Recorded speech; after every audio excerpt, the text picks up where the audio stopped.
And that brings me to my next point. It's about harmonizing the experience. So when I think about customer experience, it comes down to an equation for me. The top of that equation is everything that I, or my brand, the company I work for, everything we do for the customer, and then subtract from that everything your business processes do to the customer. You think about this. The value is this wonderful home, this wonderful experience. The process is, oh, well, you have to do this, and this, and this, and this, and then fill out that form, then fill out this form, then go visit this, fill out this other form, send us this information. It's cumbersome. Whenever things are more difficult because of our process, or because of the way we do business, that erodes the customer experience. All of that equals how the experience makes us feel. And this is the part of the presentation where we get to talk about our feelings. Now, I'm not going to get someone to come lay on the couch up here and talk about their feelings in that way, but we're going to talk about the emotions that we want our customers, our prospects to feel.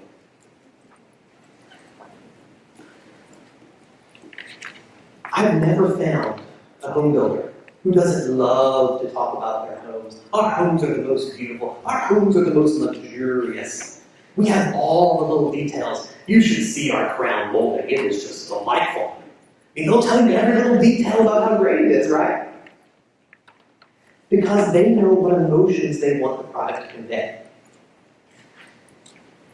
So let's pause here and think about the emotions we want our products to convey. That's what your products are about. What does this home do for my life? How does it change the way I feel? So we're going to do a quick poll.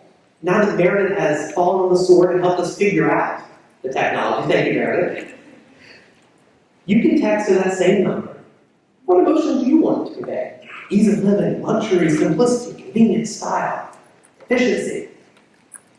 For your products, what do you want to convey? Give me just a minute to put that in. Well, let's see what we have.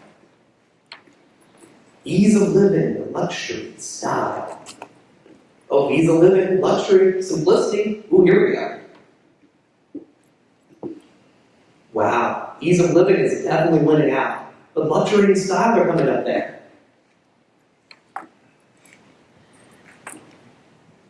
I'm no expert in math, but I think it's going to be really hard for ease of living to not win in this poll. So my question for you is simply this. If you want someone to buy your product because it makes their life easier, what do you want to do to your sales process? Make their life easier. You want them to feel the emotion in the process that they're going to feel once they have the product. It's that simple. So the key is to maintain, establish and maintain that emotion throughout the entire experience, throughout that entire sales process. So let's talk about sales centers for a moment. What do you think this one conveys to me when I walk inside? There's a hint. Choice. It makes me feel like if I'm not the type of person who doesn't like choices, and there are at least a dozen here, I might not know what to do next. Let's talk about the sales center.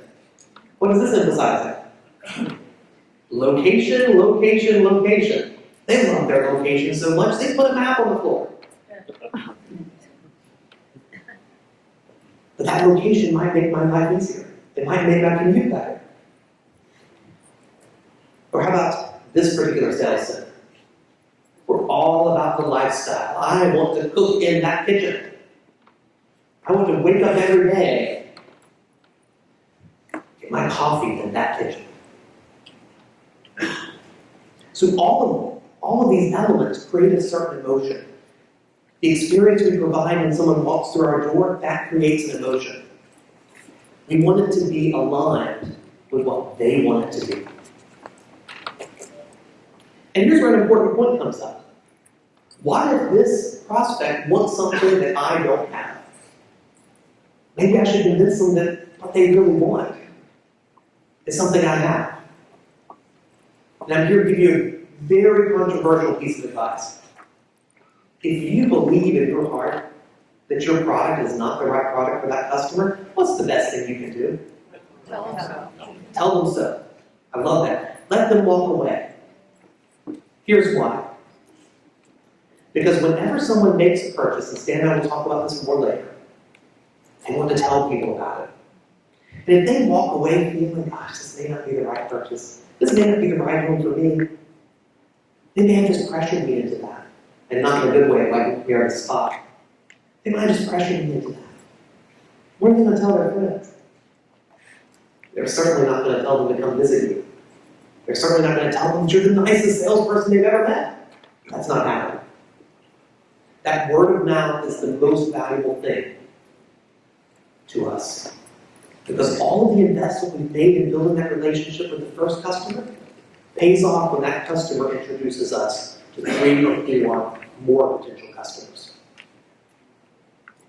Those leads are less expensive than the first one. That's where this hits the bottom line. So if we think about the entire experience we have, and we'll do some sharing here, we'll keep moving because I know you want to take a break. If you think about the entire experience, what touch points allow us to reinforce that ease of living? It might be a touch point before they come visit the sales center, giving them all the right information.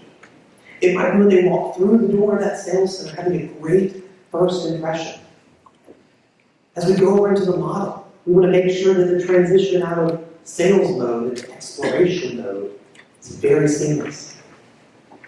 And when they leave, we want to make sure that they feel happy, they feel excited. We don't want them to feel pressure.